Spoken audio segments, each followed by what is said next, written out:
Comunicación e Información del Departamento de Ciencias Básicas e Ingenierías de la Universidad del Caribe. Ha sido docente a nivel licenciatura en Informática, Ingeniería en Telemática, Ingeniería Industrial, Ingeniería en Sistemas de Información e Ingeniería en Computación a nivel maestría e Informática. Sistemas con especialidad en grandes redes de información, sistemas de información y ciencias de la computación, a nivel de doctorado en sistemas de información, educación y administración. Como emprendedor, en el 2005 fundó y fue director de nuevas tecnologías de Persum Móvil S.A. de CB, empresa que desarrolló diversos proyectos de alta tecnología en el estado de Quintana Roo. Entre los que destaca Radiobús, una estación de radio virtual que operó exitosamente en los autobuses de Cancún durante el 2010. Entre otros, ha sido speaker en TED Cancún y en la Fucum Night, divulgando temas tecnológicos y científicos relativos a software, libre, matemática educativa, programación de computadoras, robótica pedagógica, ingeniería inversa, criptografía y criptoanálisis. Todos estos temas relacionados con su línea de investigación, el pensamiento computacional. Pero en vez de como un técnico, un ingeniero, un científico, el doctor Álvarez prefiere pensar que es un artista que expresa su arte en la invisible undimbre de los hilos electrónicos. Por favor, recibámonos con un fuerte aplauso.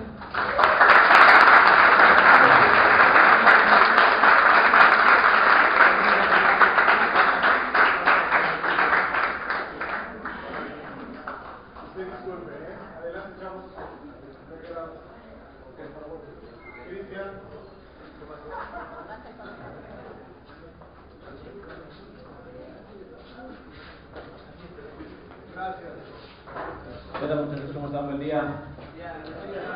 Un gusto, un privilegio que me den el honor de clausurar su semana de Ciencia y Tecnología. Es un placer para mí estar aquí. Conozco a algunos de sus maestros y maestras desde hace algún tiempo. Algunos fueron mis alumnos, inclusive a nivel de maestría y de doctorado.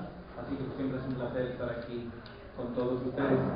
¿Dónde está la señorita que leyó mi currículum? No se la puse nada fácil, ¿verdad? Lo de la invisible urdimbre de los hilos electrónicos estaba bastante fumador. Es una frase de un señor que se llama Cliff Stoll en un libro muy divertido que se llama El huevo del cuco, por si lo quieren leer. Es un libro, una historia sobre hackers y espionaje por internet.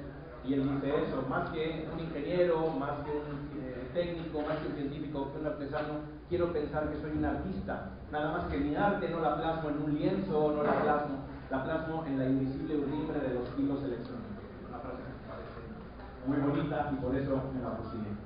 Ahí están mis datos: correo electrónico, J de José, E de Enrique, A de Álvarez, E de Estrada, @ucaribe.edu.mx.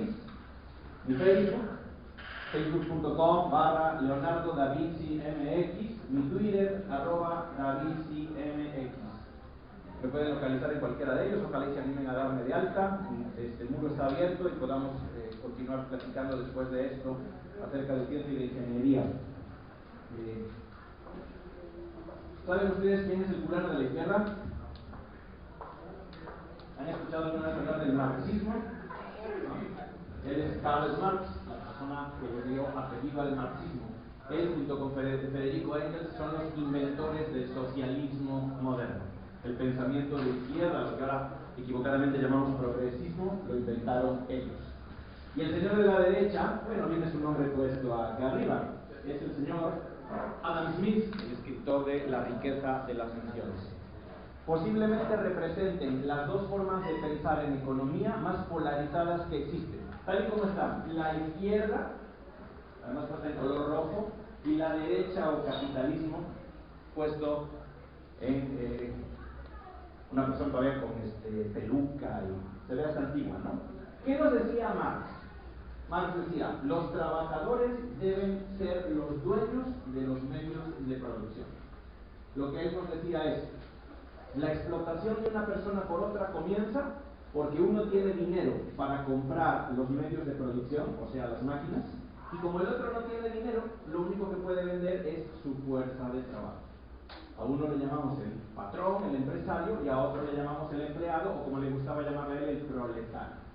Y entonces él decía que estas dos categorías estaban constantemente en lucha, lo que él llamaba la lucha de clases. Buena parte de la historia del siglo XIX, pero sobre todo del siglo XX, vino marcada por las ideas estas de lucha de clases entre estos dos extremos. Por el otro lado, tenemos a Adam Smith, y Adam Smith decía, no son los recursos naturales la fuente de la riqueza de las naciones. Está en otro lado, no está ahí. Pero esto suena a siglo XX, y casi todos ustedes nacieron a finales del 20 o inicios del 21. ¿En qué año nació? 97, finales, pero muy finales del 20. ¿Alguien aquí nació en el 2000, 2001? Todos ustedes son hijos del milenio, ¿no? Son exponentes directos de la llamada generación millennial. Todo esto suena a choro antiguo, a que lo ves en los libros de historia. El muro de Berlín, la Unión Soviética, ¿qué madre es eso, no? Bueno, espero que con esta plática, al terminar, ustedes tengan una idea mucho más clara de qué distingue a la era que les tocó vivir respecto a esta era anterior, pero sobre todo a qué enormes potencialidades se les abren a ustedes como futuros profesionistas en esta área. Todo el mundo dice siempre que estamos en crisis. Yo no conozco a nadie que haya vivido fuera de la crisis. Sin embargo, a la gente cada día la veo vivir mejor. El año pasado reportaron venta récord las grandes plazas comerciales y venta récord los automóviles en México. Y eso que estamos en crisis. Lo que sucede es que estamos en un cambio. De hecho, la palabra crisis en griego tenía más que ver con el concepto de cambio que con el concepto de problema que tenemos en la actualidad. A ustedes les va a tocar vivir, y si les saben aprovechar, les va a tocar gozar de este cambio. Eso es un poquito de lo que vamos a hablar el día de hoy. Pero primero, ¿alguien de aquí no va a ser ingeniero? Repito la pregunta, ¿alguien de aquí no va a ser ingeniero? Alce la mano. Bueno, qué bueno que la mayoría esté pensando en alguna carrera que tenga que ver con lo que llaman ahora STEM, Science, Technology, Engineering or Mathematics, las carreras con más importancia, con más valor. Resulta que los ingenieros como disciplina tenemos una forma de ordenarnos muy curiosa. Somos una meritocracia. Seguramente todos ustedes han escuchado la palabra democracia. ¿Qué quiere decir? No, eso sería igualocracia. Daimos en griego quiere decir pueblo, y kratos quiere decir gobierno. Daimos kratos es el gobierno del pueblo. Es decir, el pueblo elige a sus autoridades mediante voto. Eso es lo que quiere decir la democracia. ¿De acuerdo? Y existen otros sistemas. Por ejemplo, existe la tiranía, donde una persona decide por todos los demás, ¿no? Bueno, los ingenieros hemos encontrado un sistema que denominamos una meritocracia. En la meritocracia asciendes respecto a los méritos que tienes, no respecto a si eres guapo, feo, alto, bajo, joven o viejo. Tus méritos son los que te hacen ascender. Méritos técnicos, por supuesto. Por eso decimos que somos una meritocracia intelectual. ¿Saben de dónde saqué esta fotografía? ¿Les suena conocida la película? El aprendiz del grupo, ¿verdad? Y es que los que inventaron las meritocracias fueron precisamente los aprendices. Nosotros lo hemos copiado, perdón, los grupos, nosotros lo hemos copiado de ellos. Miren, el joven aprendiz del grupo es lo que nosotros llamamos un wannabe. Wannabe, por eso el término, ¿no? Entonces, el que inicia en una meritocracia es un wannabe. El que ya la hizo, como es el caso de Morgana, es un hacker. Ese es el término técnico que usamos para él. Hacker no es pirata informático. Esa es una tergiversación horrible que han hecho los medios. Un hacker es un experto en tecnología. Y a los hackers así, mejores de los mejores, les llamamos wizard. ¿De acuerdo? Yo a mis estudiantes de nuevo ingreso les tengo prohibido que me llamen doctor, maestro, profesor o José Enrique. Me tienen que decir wizard. Si no, no les contesto. Y yo a ellos les digo wannabes. Así que díganme wizard wannabes. Durante la próxima hora van a ser ustedes mis wannabes, ¿de acuerdo? ¿Sí? Si no, no les voy a contestar, ¿de acuerdo? Todos están en categoría de wannabes ahorita. Muy bien. ¿Por qué hablar de hackers y de ingenieros? ¿Por qué hablar de una meritocracia intelectual? ¿Qué rayos tiene que ver todo esto con la vida de ustedes? Pues tiene mucho que ver, aunque tal vez no nos hayamos dado mucha cuenta. Déjenme ponerles un ejemplo. ¿Vieron ustedes esta película? Las muchachas todas, ¿verdad? Muy bien. ¿De qué trata la película Thor?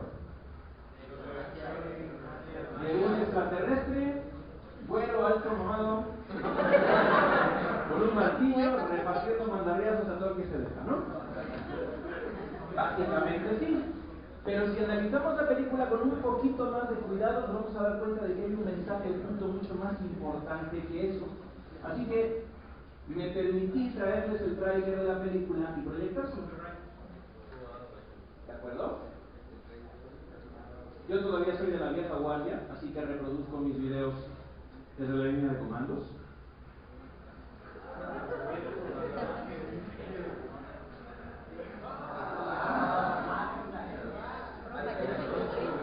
Oiga, yo soy ingeniero, yo soy ingeniero.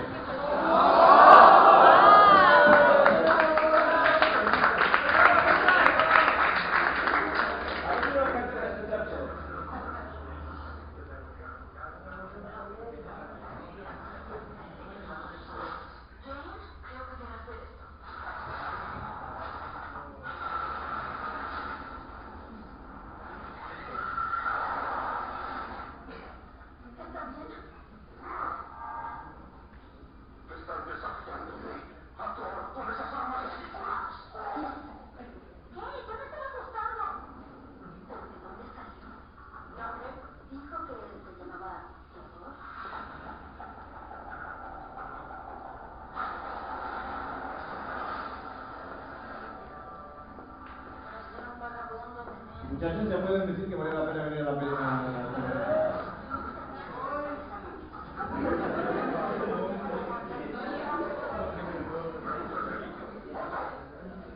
Bueno, y algún que otro muchacho seguramente que también va. No vamos a discriminar a nadie. Una de las características que tenemos todos los wizards es que tenemos el abdomen marcado. Pero por el mendigo cinturón, que ya no da más, ¿no? Atención a la frase que viene ahora, porque esta es el núcleo de la película. Póngale mucha atención.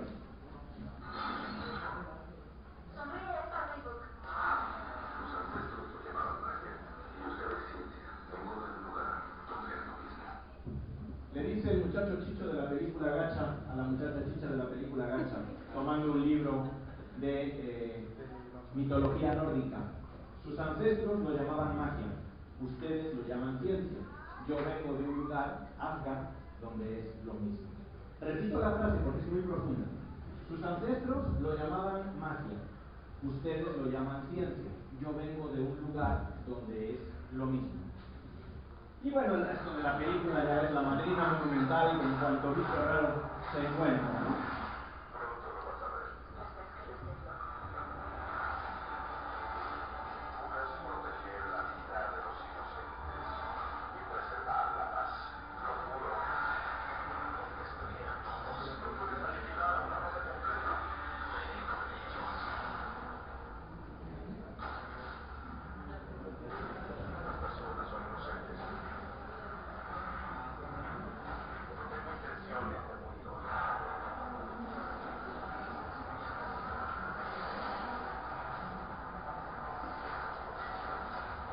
Si algo de esto sucediera en estos momentos, nosotros diríamos que extraterrestres con una tecnología muy avanzada nos están atacando. ¿Estamos de acuerdo?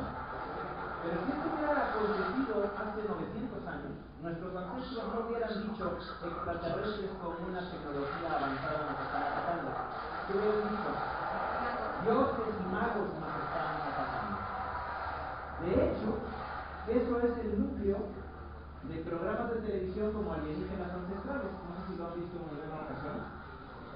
Las personas que salen ahí proponen que lo que nuestros antepasados creían que eran dioses, en realidad eran extraterrestres que vinieron a visitarnos. Como no podían comprender su tecnología, la confundían con magia.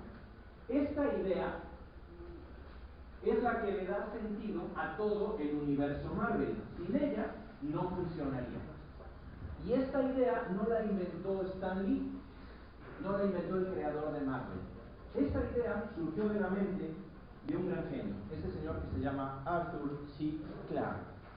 uno de los escritores de ciencia ficción más importantes del siglo XX. ¿Alguno de ustedes ha escuchado hablar o ha visto la película 2001, Una Odisea Espacial? Bueno, si no tienen nada que hacer el fin de semana, pueden verla. No sé si está en Netflix, pero seguro la pueden conseguir en YouTube o en algún otro lugar. Esta película se considera una película de culto para la gente que le gusta la ciencia ficción. Hay quien dice que es la mejor película hecha en la historia. El director es Stanley Kubrick, el escritor es Arthur C. Clarke. Es una figura. Este cuate desarrolló el concepto de satélite geoestacionario. A él en una de sus novelas se le ocurrió que si los seres humanos pusiéramos en órbita un satélite e hiciéramos que ese satélite girase exactamente una revolución por día. Si tú estás aquí en la Tierra y esa cosa gira una revolución por día, tú no te das cuenta de que se mueve, parece que está detenido en el espacio. Entonces eso te permite poner una antena en el espacio, de tal forma que puedes transmitir desde un lado, rebotar e ir a parar a otro, de la mente de este señor Samuel. Y en una de sus historias escribió lo que llamó las 3 leyes de la ciencia de Clarke. Dijo que si a Isaac Newton le había bastado con 3 leyes para la física, a él le debían de bastar con 3 leyes para la ciencia. Y miren qué bonitas leyes escribió. La primera dice: cuando un anciano y distinguido científico, como su humilde servidor, afirma que algo es posible, posiblemente esté en lo correcto. Pero cuando afirma que algo es imposible, posiblemente esté equivocado. ¡Qué bonito! No le pone límites a la ciencia. La ciencia no está aquí para decirnos por qué no se pueden hacer las cosas. La ciencia está aquí para decirnos cómo sí hacer las cosas. Algo que no siempre tiene uno muy claro en el salón de clases, ¿no? Como que hablas y parece que el maestro de física habla de una cosa y tú hablas de otra. Bueno, en realidad eso tiene que ver con nuestro enfoque alrededor de la ciencia. Pero la idea de la ciencia es no ponerle barreras a las cosas, sino decirnos cómo lograrlas. La segunda ley, igual de bonita que la primera, dice que la única manera de conocer o descubrir los límites de lo posible es cuando te aventuras a la imposible.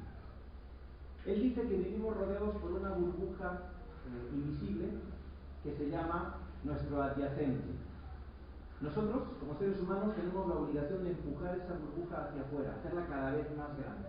En el punto donde se rompe esa burbuja es que llegamos a lo imposible. Pero antes de eso todavía hay cancha para hacer más cosas. Cuando en 1962 Kennedy se para frente al Congreso de los Estados Unidos y les dice: antes de que acabe esta mendiga década, un norteamericano va a poner un pie en la luna. Todo el mundo dijo: está loco, eso es imposible.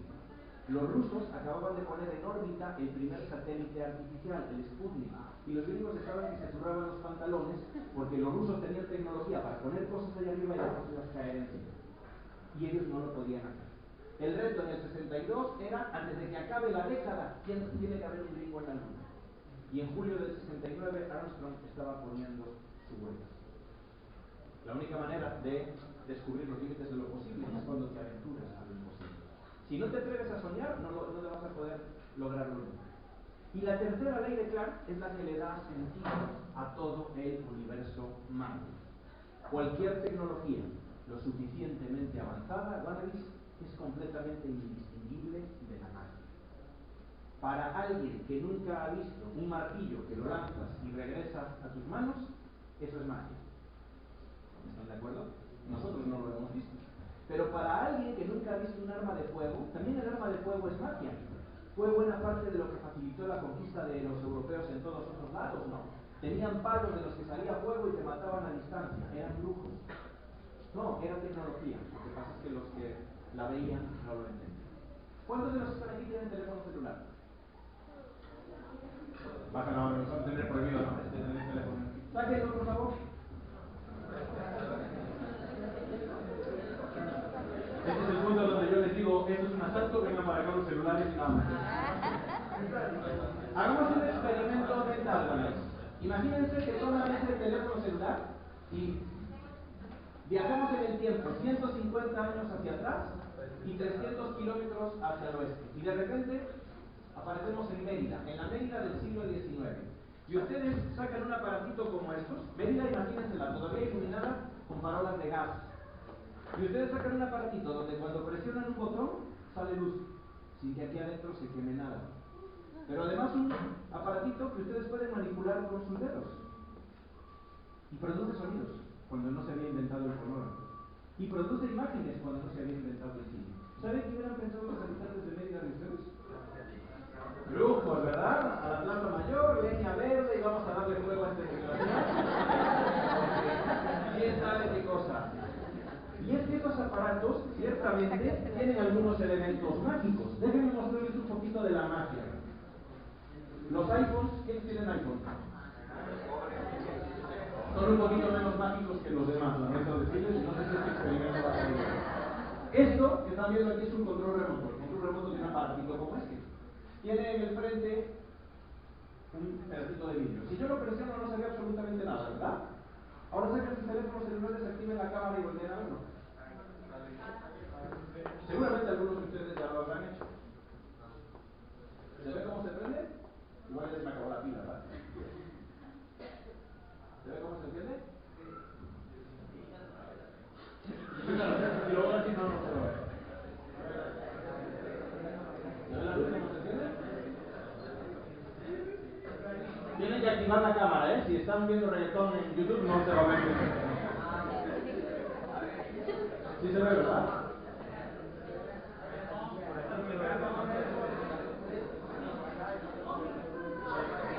Magia pura, ¿verdad? Les voy a pasar el control remoto con B de vuelta, por favor, para que lo puedan probar. No es un control remoto especial, funciona con cualquiera. Nosotros... Eso es interés por la ciencia. Nosotros, wannabes del siglo XXI, decimos, pues es que es infrarrojo. Infra por debajo de rojo, una intensidad de color. Y pensamos, es luz que no podemos ver nosotros, pero que sí pueden ver los chips. Pero esta idea hubiera sido magia planteada a personas hace 100 años. Por lo tanto, cualquier tecnología lo suficientemente avanzada es completamente indistinguible de la magia. Por eso, las personas que nos dedicamos a hacer tecnología, desde la perspectiva de quienes no entienden la tecnología, somos magos. Algunos de ellos piensan que tenemos un don especial. A la edad de ustedes no es fácil, porque a veces ese don no viene acompañado de otras virtudes físicas que se alaban mucho cuando eres adolescente. Pero ese don, a final de cuentas, es el que marca la diferencia. Hace poquito Bill Gates estuvo visitando la prepa donde estudió. Todos saben quién es Bill Gates, ¿no? Es un señor pobretón, dueño de una empresa que se llama Microsoft. No sé si han escuchado hablar de ella. Y él les decía a los chavos de su prepa: chavos, respeten a sus compañeros de lentes, porque ¿saben cómo les van a llamar dentro de 4 años? Les van a llamar jefe. Ese fue el mensaje que él les dio. A sus compañeros de lentes, a esos que chingan ahorita, a esos que les hacen bullying, en 4 años más les van a llamar jefe. Porque en esta vida no te pagan mucho por estar a medio, no, te pagan mucho por tu capacidad intelectual. Si tienes ese don, tienes que desarrollarlo. Les voy a presentar un video muy divertido acerca de cómo este personaje que tenemos aquí, que se llama Dilbert. Dilbert es un ingeniero de mantenimiento en una gran corporación americana. Les voy a enseñar cómo es que él descubrió que tenía su don.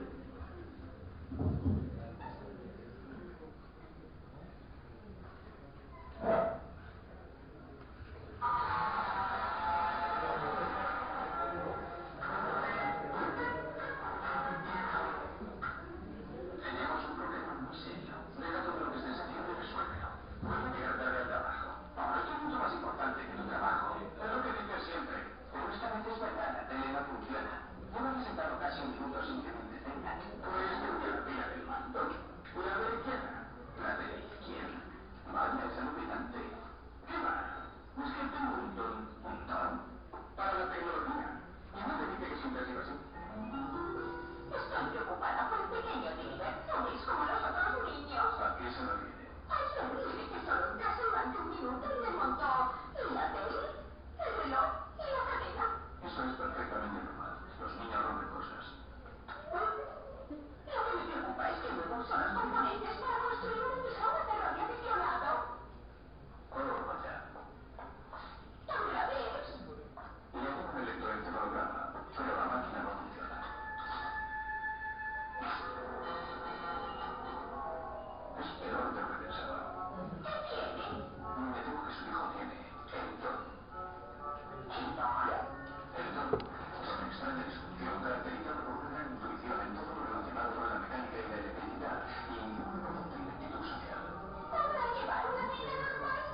su hijo tiene el don, ¿no? ¿Y qué es el don?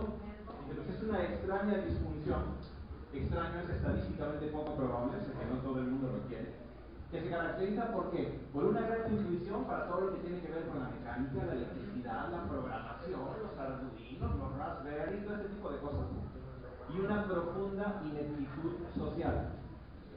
Y cuando la mamá le pregunta si podrá llevar una vida normal, le dice que no, que será ingeniero. ¿Se dan cuenta de cómo nos ve el resto del mundo? Vean lo que después agrega.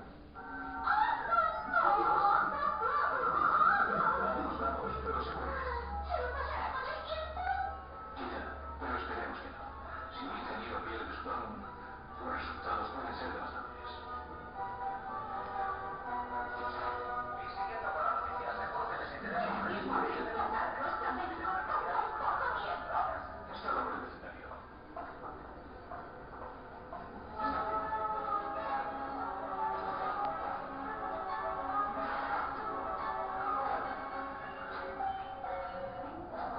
En realidad el médico no era el médico, era el basurero.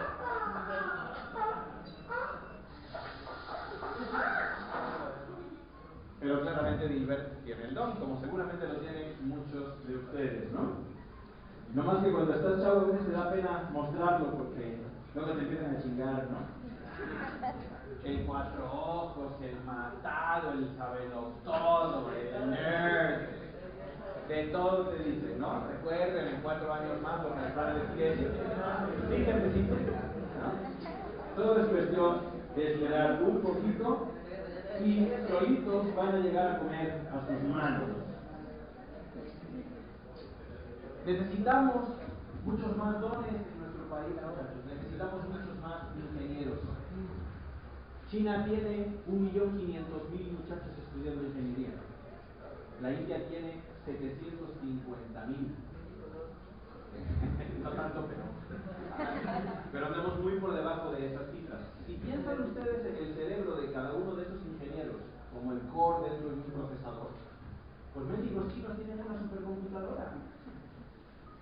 Y mendigos indios también. Nosotros tenemos mucho menos poder de procesamiento. Y nos guste o no nos guste, ese poder de procesamiento es lo que genera la riqueza en la actualidad. ¿Por qué los gringos vienen a vacacionar aquí, a tostarse las nalgas al sol 15 días al año y no vamos nosotros allá? Pues porque ellos producen tecnología y la gente paga por la tecnología. Los recursos naturales ya no son la base del éxito económico de un país, sino volteen a ver a Venezuela. Se pueden comer el petróleo que tienen y literalmente se lo van a tener que comer, porque el petróleo cada vez cuesta menos. A pesar de que hablamos de la crisis del petróleo, cada vez cuesta menos. ¿Alguien sabe por qué, si se está acabando el petróleo, cuesta menos? La ley de la oferta y la demanda dice que conforme la demanda de un producto decrece, el precio debería de subir, ¿no? La escasez hace que las cosas salgan más caras. ¿Se acuerdan hace un par de años cuando escaseó el limón? El precio se fue así por las nubes. ¿Por qué diablos se supone que está escaseando el petróleo está bajando de precio? La respuesta es que los americanos inventaron la fracturación o fracking. Meten agua a presión en las rocas, revientan las rocas y pueden extraer el petróleo del interior. Entonces pensaban que ya no tenían petróleo y ahora encuentran que tienen un mundo más. ¿Qué cambió? El uso del cerebro. Y los venezolanos que estaban rascándose la panza y diciendo, tenemos petróleo, ahora se van a tener que comer el petróleo. ¿Se dan cuenta? Lo que vale en la era de la información es la capacidad para desarrollar tecnología y para innovar. Si ustedes no desarrollan esa capacidad, siempre van a depender económicamente de otra gente. Por eso tenemos que pensar en hacer ingeniería. Y mucha gente no quiere hacer ingeniería porque piensa, son muchas matemáticas, es muy complicado. De hecho, cuando voy a dar pláticas de promoción y les pregunto a los muchachos qué van a estudiar, ¿saben cuál es la respuesta más común que encuentro? ¿Cuál creen? No, es más sencillo que esa. Dicen, cualquier cosa que no lleve matemáticas. Así escogen sus carreras, Juanas. Cualquier cosa que no lleve matemáticas. Las 6 palabras que echan a perder su vida. Todo lleva matemáticas. Ese es un primer punto. Pero el segundo punto, si no estudias matemáticas, El resto de las carreras usan la matemática, pero no son matemáticas. A mí me gusta mucho esta frase de Charles L. Best, una de las gentes importantes que trabajó en Princeton, con Neumann, el inventor de la computadora, con Oppenheimer, el desarrollador de la bomba atómica. Él dice que los ingenieros hacemos lo que debemos hacer. Usamos la ciencia, incluyendo las matemáticas, cuando es aplicable. Pero también usamos la intuición cuando es útil y el tanteo cuando es necesario. Una carrera de ingeniería no es pasarse la vida entera haciendo cálculos. Eso no es un ingeniero, eso es un matemático. Un ingeniero desarrolla productos y esos productos tienen un mercado y hay que satisfacer las necesidades de las personas. Si eres un genio como Steve Jobs, encuentras las necesidades de las personas antes de que las personas sepan que las tienen. Esa fue una de las grandes magias de Steve Jobs, ¿no? Nadie sabía que necesitaba un iPhone hasta que él nos lo dio. Nadie sabía que estaba un iPod hasta que él nos lo dio. Nadie sabía que estaba una tablet hasta que él nos lo dio. Pero bueno, él es un genio. Pero los demás podemos aprender metódicamente, usando la ciencia, usando la intuición y usando el tanteo, a hacer este tipo de cosas. Y como le gusta decir al doctor Reséndiz, Daniel Reséndiz es un doctor mexicano, ingeniero civil con doctorado en mecánica de suelos, trabaja en la UNAM y tiene un libro muy bonito que les recomiendo leer que se llama El rompecabezas de la ingeniería, que explica qué es y qué no es ser ingeniero. Y él dice algo que es muy cierto. La ingeniería es una disciplina mucho más antigua que la ciencia. La ciencia, como la conocemos, se inventó en el siglo XVI y XVII, con el cálculo diferencial, con Newton, con Leibniz, con la Royal Society. Pero ya hacíamos ingeniería hace 3.000 y hace 5.000 años. Stonehenge, las piedras que hay en Inglaterra, no se hicieron solas, las hicieron seres humanos. ¿Sabían ciencia? No, no sabían ciencia, pero sabían tecnología. Y ese conocimiento tecnológico se fue llevando generación por generación hasta formar las disciplinas de ingeniería que tenemos en la actualidad. Pero es más, si nos queremos poner exquisitos, resulta que la ingeniería ha marcado la evolución de las edades o eras humanas. ¿Todos han escuchado de la edad de piedra? ¿Y de la edad de bronce? ¿Y de la edad de hierro? ¿Se dan cuenta que lo que marca esas tres edades es la tecnología con la cual se construían los materiales? O sea, los materiales con los cuales se construían los bienes. En la edad de piedra, fundamentalmente usábamos piedra y desarrollamos tecnologías para trabajar la piedra. Después descubrimos que mezclando cobre y estaño, 90-10, podíamos hacer un material más resistente, el bronce, que además se podía moldear de una manera fácil. Descubrimos los metales y las aleaciones. Y posteriormente, cuando hubo una gran crisis de cobre a nivel mundial, por ahí de Babilonia empezaron a moler hierro, un mineral rojo que encontraban, lo empezaron a fundir y se dieron cuenta de que podían hacer armas, podían hacer utensilios más duros y más resistentes que los que hacían con bronce. Los que tenían bronce pusieron en la madre a los que tenían piedra. Los que tenían hierro pusieron en la madre a los que tenían bronce. Es la historia de la humanidad. La historia de la humanidad la hemos forjado los ingenieros con las tecnologías que hemos desarrollado. Vean ustedes mismos, ¿no? Hay autores que hablan de las tres grandes olas que han llegado a los seres humanos. La primera ola era la era agrícola. Fundamentalmente eran constructores megalíticos. ¿Qué significa mega? Choncho. Litos. Carlitos. Es un pequeño carro. No. Litos quiere decir piedra. Megalítico quiere decir piedras gigantescas. Por eso decimos que las pirámides mayas eran megalíticos, eran enormes. ¿De acuerdo? Esas eran culturas de constructores megalíticos. Sus grandes logros quedaban plasmados en enormes piedras, pero no eran tan buenos haciendo tecnologías a menor escala. Por ahí de la Edad Media y de la Edad Moderna empezamos a desarrollar tecnologías mucho, pero mucho más puntuales. Por ejemplo, la relojería y los autómatas. Déjenme mostrarles.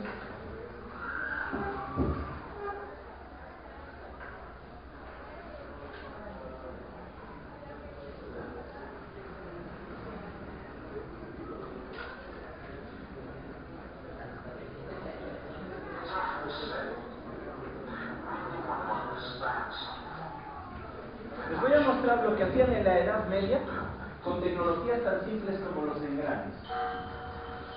Eso que están ustedes viendo ahí es un autómata. Es un juguetito que tiene la capacidad de dibujar una imagen y está hecho solamente con engranes, levas, bielas, etc.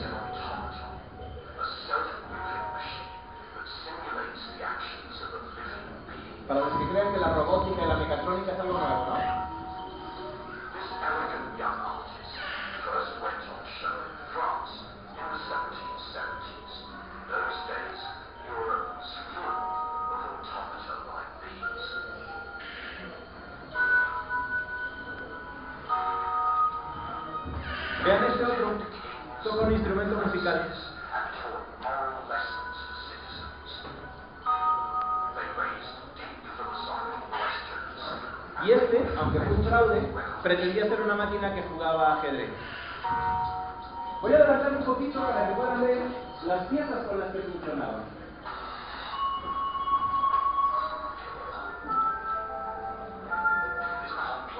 Todo comenzó con la necesidad de fabricar relojes. Cuando la gente abandona el campo y va a la ciudad, ya no tiene los habituales elementos que tienes en el campo para saber cuándo es de día, cuándo es de noche, cuándo tengo que comer. Entonces, fabrican relojes con campanas que marcan lo que hay que hacer en la hora del día.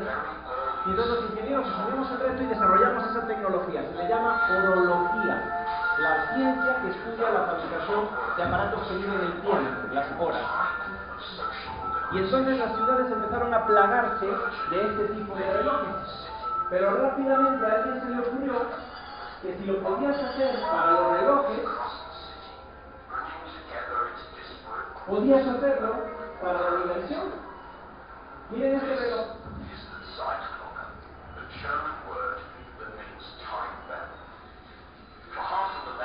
Está en Alemania, tiene casi 600 años de fabricado.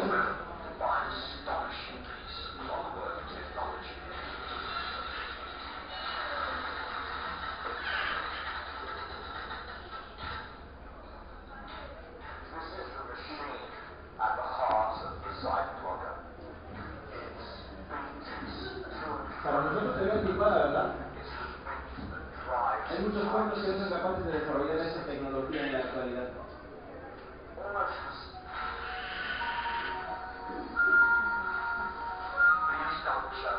Y miren lo que pasa cuando lo ves desde afuera.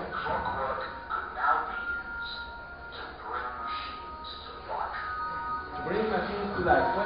La mecánica puede animar, de ánima, alma, darle alma a los objetos que no la tienen.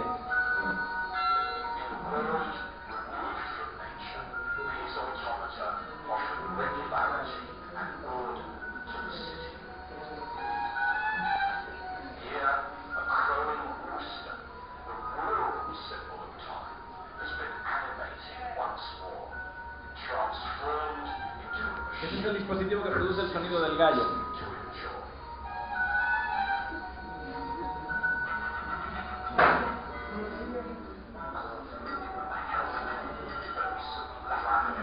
Vean por favor este. Este era un juguete hecho para los nobles.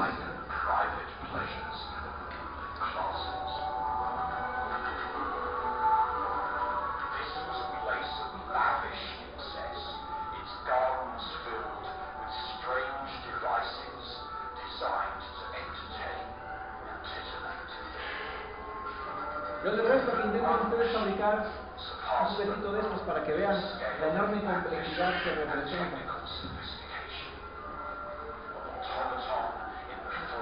Y son máquinas sencillas, lo que acaban de ver es una leva. Gira y tiene salientes y cada vez que el saliente mueve la palanca produce que haga algo. Pero no es nada fácil de hacer. Esta tecnología marcó la caída de la Edad Media y el nacimiento de lo que llamamos el Renacimiento. Miren eso. De hecho, los artesanos que desarrollaron esa maquinaria se levantaron en armas contra los nobles que los habían contratado para ello en Alemania.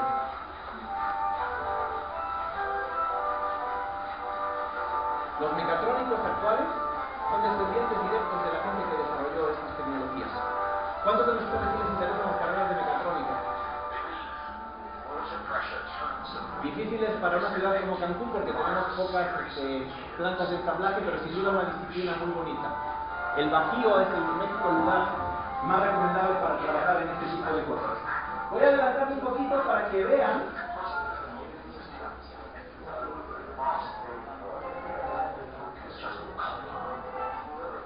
algunos de los más bonitos. Por ejemplo, este cuate copiaba lo que hacía una flautista y luego desarrollaba un autómata que pudiera tocar la flauta. Les voy a mostrar los mecanismos, son impresionantes. Bueno, esta es una réplica a pequeña escala, vamos a verlo completo. Miren, eso que están viendo ahí son levas. Cada una de esas levas y de esos mecanismos de subir y de bajar que controlan las levas permiten la programación de una máquina para que escriba.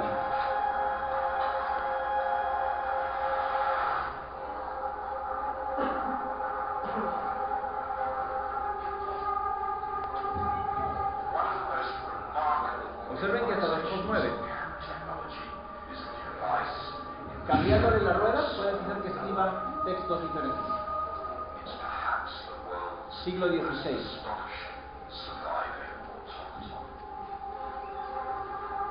Es fantástico, ¿verdad?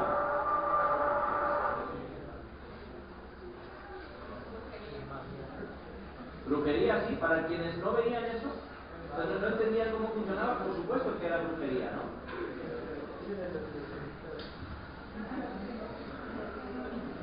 Entonces, la Edad Media comienza a ver esto. ¿Se dan cuenta de que había uno que un chorro de agua lo impulsaba hacia arriba? La hidráulica, que tenía antecedentes, se empieza a desarrollar fuertemente ahí. Y entonces lo que nos encontramos es con una era que está caracterizada por los músculos, sean animales o sean humanos, como principal motor, la hidráulica y la eólica.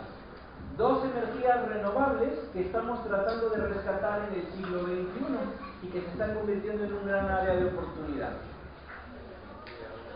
El problema de estas energías en esa época es que eran de muy baja eficiencia. Y entonces generaron lo que llamaban una economía de la escasez. Como todas las cosas eran difíciles de hacer, tenías que invertirle muchas horas hombre, muchas horas animal para poderlas lograr, todo era escaso, y al ser escaso, era caro. Pero los ingenieros lo solucionamos. Llega lo que denominan la era victoriana. En Inglaterra es la era durante la cual la reina Victoria toma posesión del trono inglés, estamos hablando del siglo XIX. Esta es la época de los grandes ingenieros. Los habrán estudiado en sus clases de historia. Newcomen y Watt desarrollaron la máquina de vapor. El francés Jacquard desarrolla ¿qué me fue el nombre? Para tejer.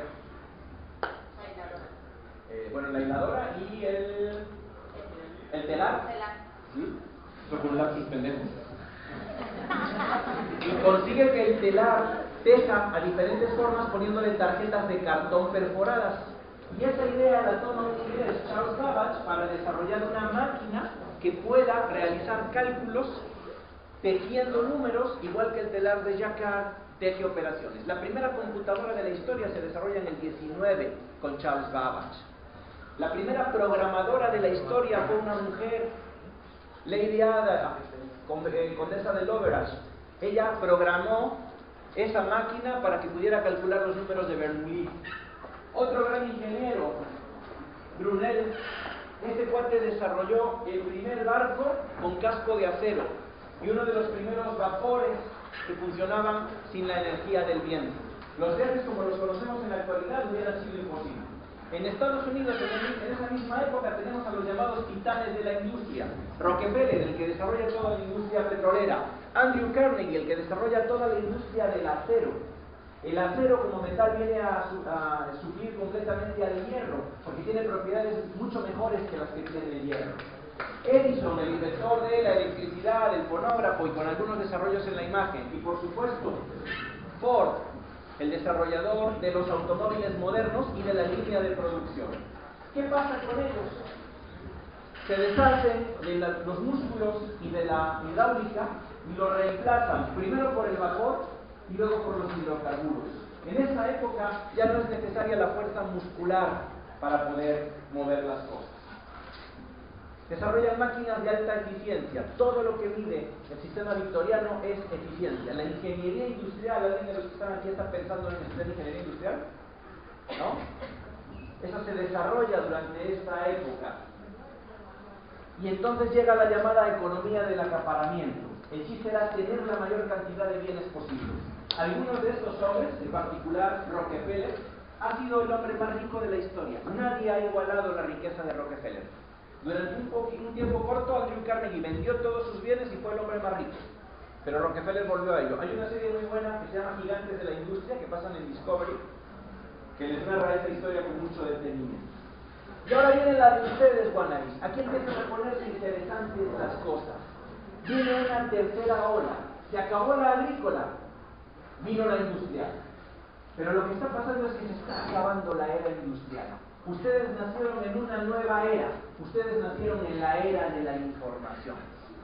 En una era en la cual las cosas pueden hacerse de formas distintas. Si antes tú querías tener una máquina que habían inventado en Europa, la máquina se tenía que fabricar en Europa y se tenía que transportar a México. Se movían átomos. Ahora la máquina se puede diseñar en un software en Europa.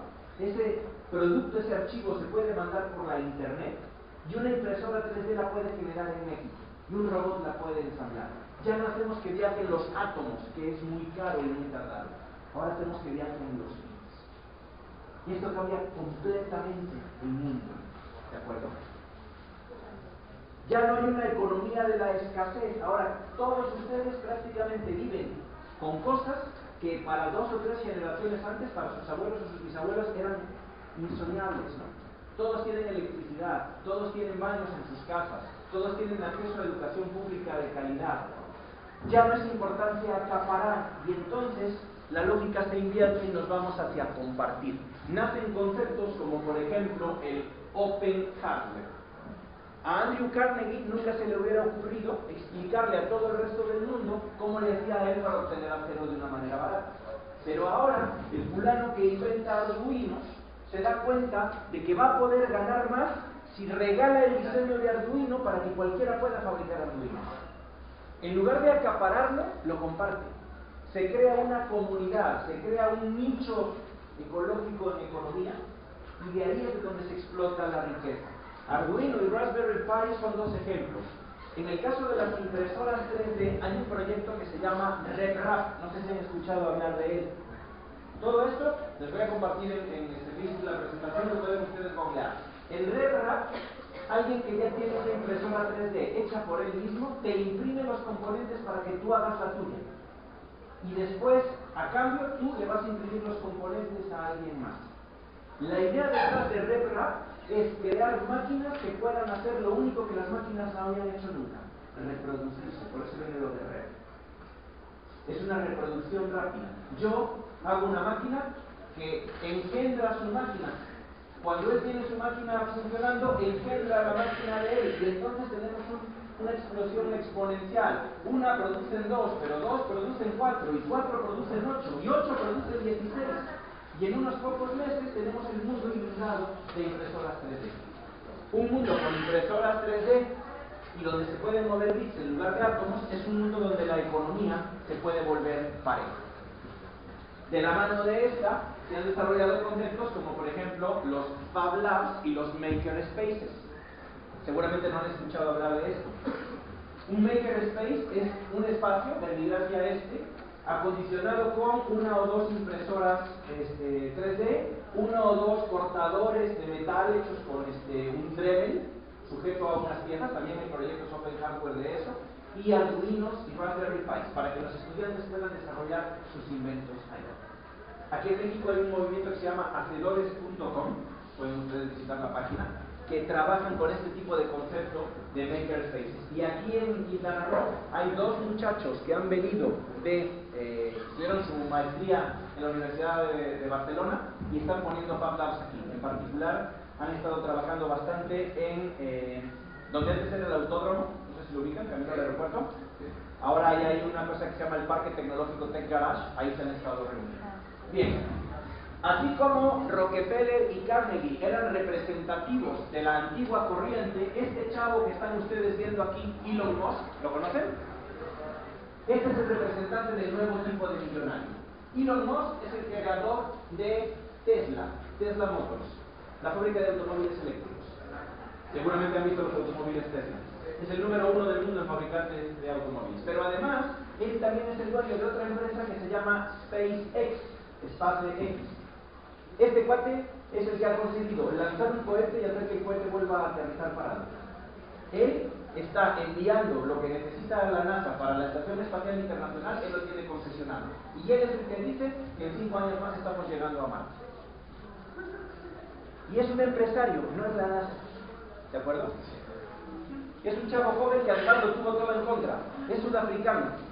Emigró a Estados Unidos, como no lo dejaron entrar, entró por Canadá. De Canadá bajó al Gabacho y ahí llegó a ser lo que es en la actualidad. ¿En qué ha cambiado esto? En todo, muchachos. Ya no tenemos una industria movida por el vapor o movida por los hidrocarburos. Ya no importa si tienes o no tienes petróleo. Tenemos una economía impulsada por la innovación en lugar de por la energía. El lugar donde está la innovación es el lugar a donde va a ir el dinero. Ustedes innovan, se van a rodear de gente que quiera prestarles lana. No innovan, se van a morir. Económicamente hablando. Y estamos en una era de la total automatización. Antes, necesitabas una información, tenías que pedir un libro a tu biblioteca y esperarte 2 semanas a que te lo mandaran. Ahora sacas tu teléfono celular, lo googleas y la información es instantánea. ¿De acuerdo? Cuando mi hijo Leonardo, que anda aquí, y yo dejamos la casa en la mañana, teníamos caminando un robot barredor, que es la sensación de los 3 gatos que tenemos, porque esta cosa va por el piso y va barriendo. Entonces los gatos ven caminando una cosa así medio extraña, lo persiguen, le dan zapatos, y ya no tienes que estar barriendo tu casa. Un mendigo robot de 1.900 pesos lo hace por ti. Y si tienes tu propia impresora 3D, y si tienes tus arduinos, los puedes fabricar y los puedes mejorar. Esto eran sueños batidos hace 50 años. Vivimos ahora en una economía cuya principal característica es la abundancia y la innovación. Son los dos grandes motores. Si Cancún no innova, a Cancún se lo va a llevar la fregada. Porque sol y playa lo tienen en muchos lugares. Cuba tiene sol y playa, República Dominicana tiene sol y playa, Belice tiene sol y playa. Si no ofreces algo novedoso, te va a cargar el payaso. Hace 1 año y pico tuve la oportunidad de asistir a un estudio que se llama Destinos Turísticos Inteligentes. Lo hicieron en la isla de Cozumel. Quieren que sea una isla para poderlo medir.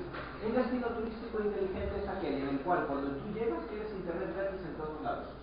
Pero ese internet te proporciona un montón de servicios. Por ejemplo, tú llegas a unas ruinas como Uxmal o como Chichén, levantas tu tablet y cuando ves a través de la tablet no ves la pirámide como está ahora, la ves como estaba hace 800 años, con gente subiendo y bajando.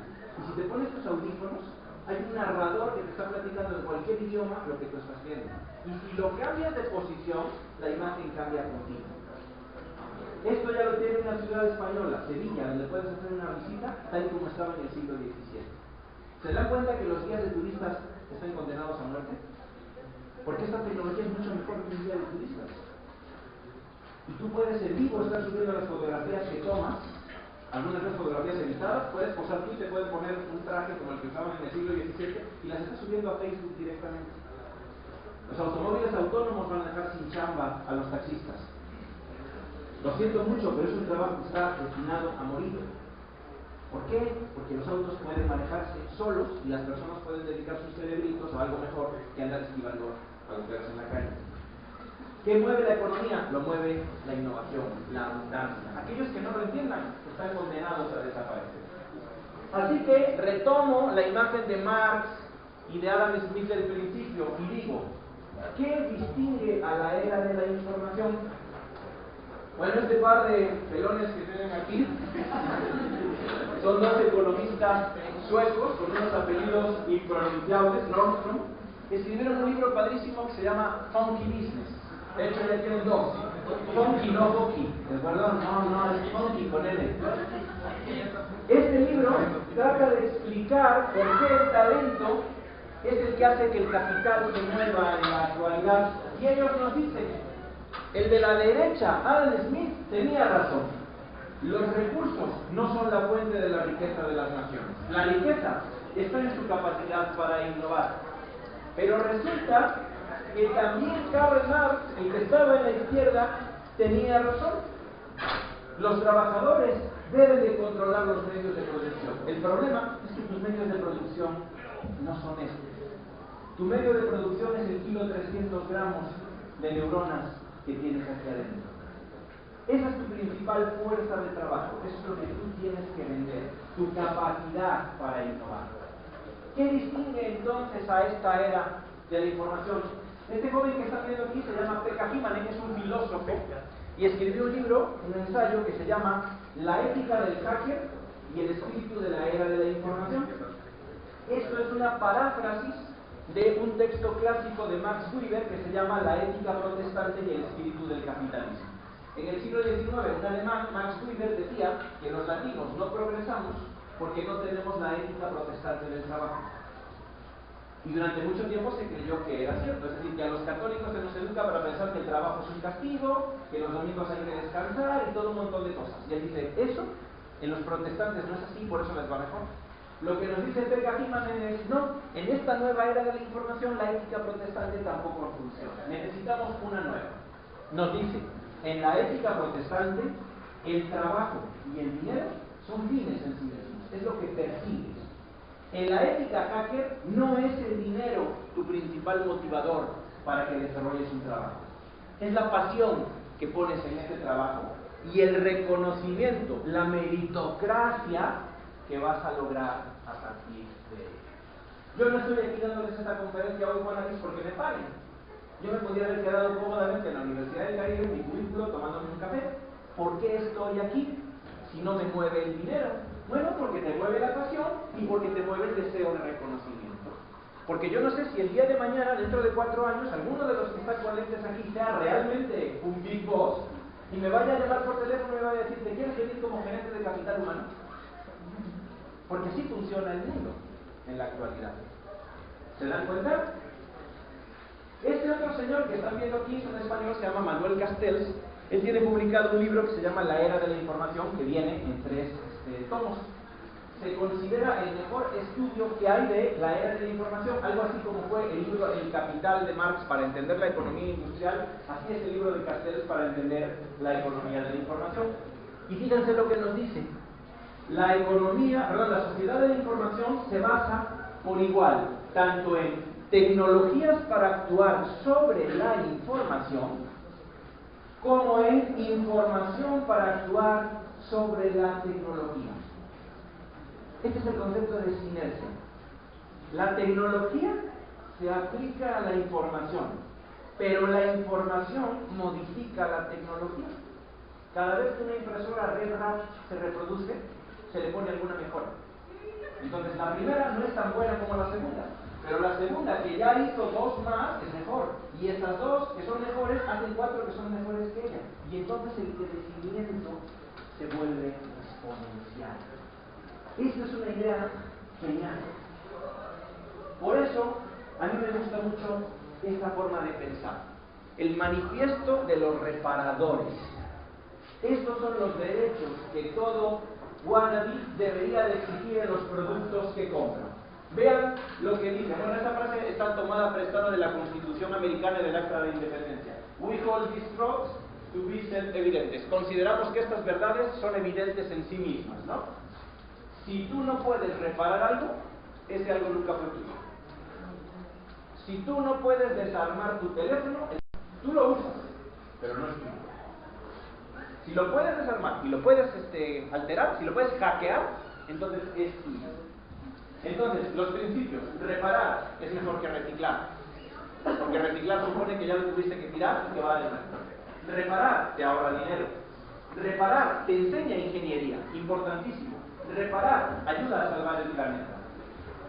Reparar conecta a las personas con las cosas, te permite ejercer tu don. Reparar es una guerra contra la entropía, contra el desorden. Reparar es una actitud sostenible. Esta idea es la que soportan los makerspaces, donde desde niños enseñan a las gentes a hacer cosas, los Fab Labs, Arduino, Raspberry, RedRap y muchas otras de las cosas que hemos visto. ¿Cómo hacemos esto? ¿En qué consiste una carrera de ingeniero en el siglo XXI? Aparte de pasar las materias de matemáticas, desde luego. Pero ¿qué es lo rico, la esencia de una carrera de ingeniería? Primero, aprender a buscar. Yo tengo en estos momentos estudiantes trabajando en una fundición. Ya hemos podido fundir latas de aluminio utilizando una cubeta. Un proyecto que habíamos desarrollado primero mi hijo Leonardo y yo en casa. Podemos fundir aluminio, algo que la mayoría no puede hacer. Después hicimos una máquina que nos permite cortar foamies y con ese foamy podemos hacer moldes y entonces podemos fundir el aluminio y sacar el aluminio con la forma que nosotros queramos. Esos proyectos no son inventos nuestros. Los buscamos en internet, los desarrolló un tipo que se dice The King of Random. De ahí los tomamos prestados. Después de buscarlos, los hicimos. O sea, imitamos lo que él hizo. En ingeniería tenemos un dicho.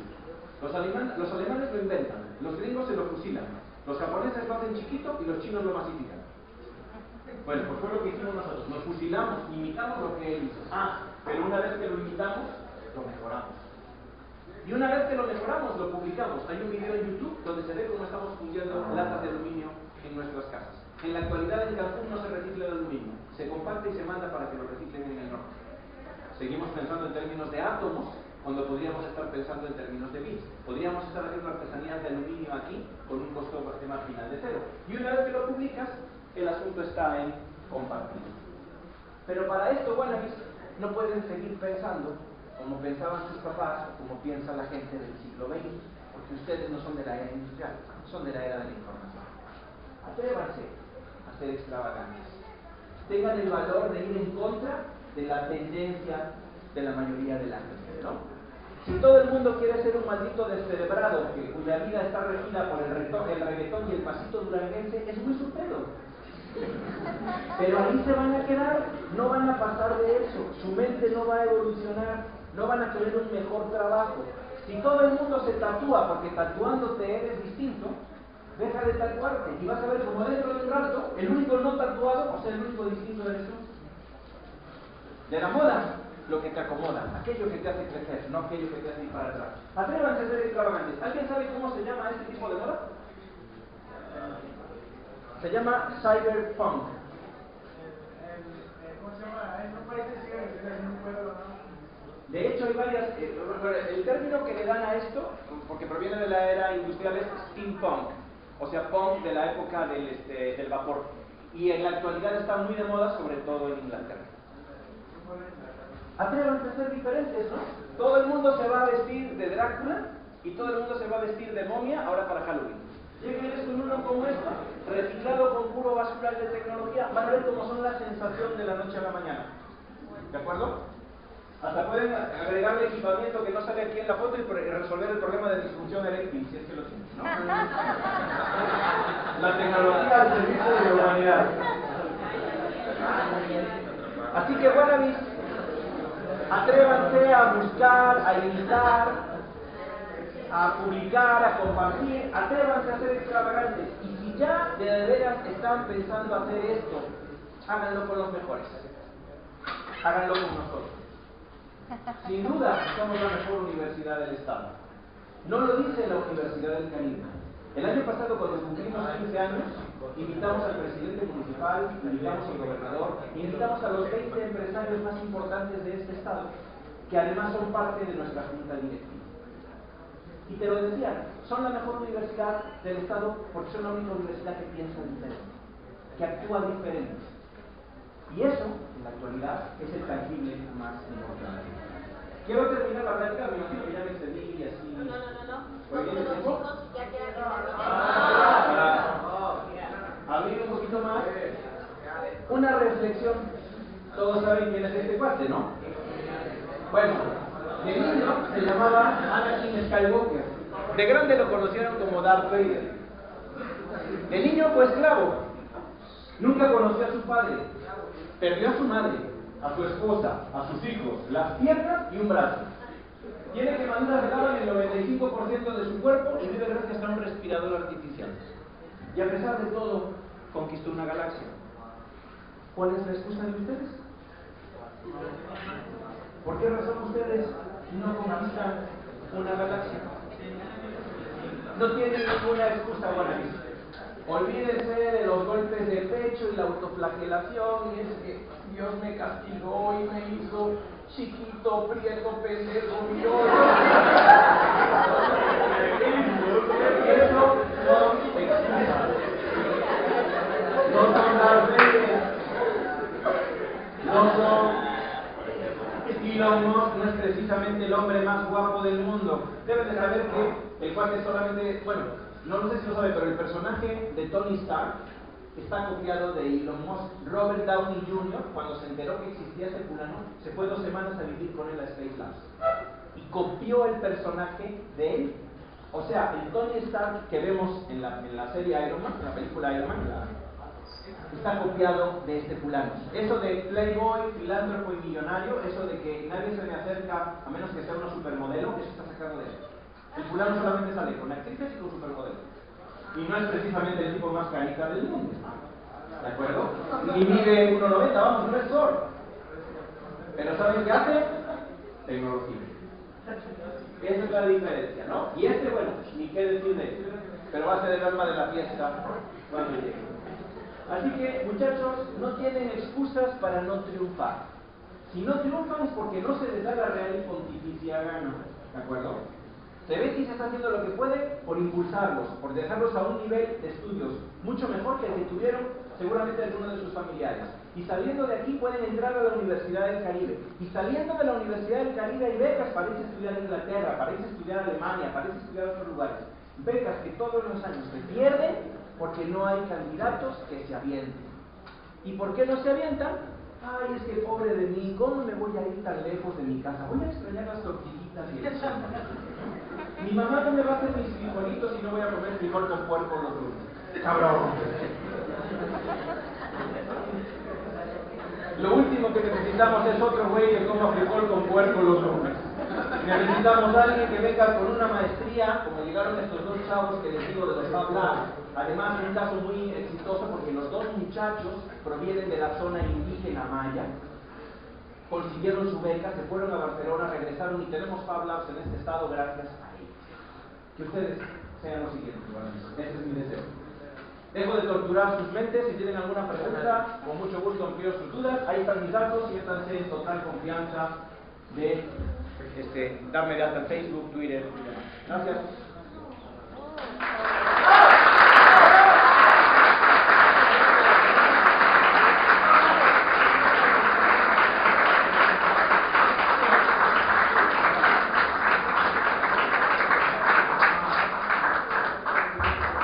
Muchas gracias, doctor. Las preguntas, chavos. ¿Alguien tiene preguntas al doctor? ¿Alguna pregunta? ¿Ninguna? Atrévanse, como dicen por ahí. A ver, hijo, pregunte. ¿Puedo tomar una foto con usted? Por foto, como nada. Claro,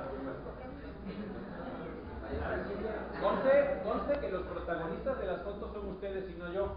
Yo me las tomo con ustedes y se los digo de manera cierta porque me he tomado fotos con muchachos como ustedes que 4 años después han terminado la carrera de Ingeniería en Telemática en la Universidad del Caribe y 2 años después han regresado del Trinity College en Dublín con una maestría. Entonces es un orgullo haberte tomado la foto con un chavo así. El orgullo no debe ser de ustedes por tomársela conmigo, debe ser el mío con ustedes. Espero que no tengan que eliminar el 90%. O sea, la foto tiene un gran compromiso.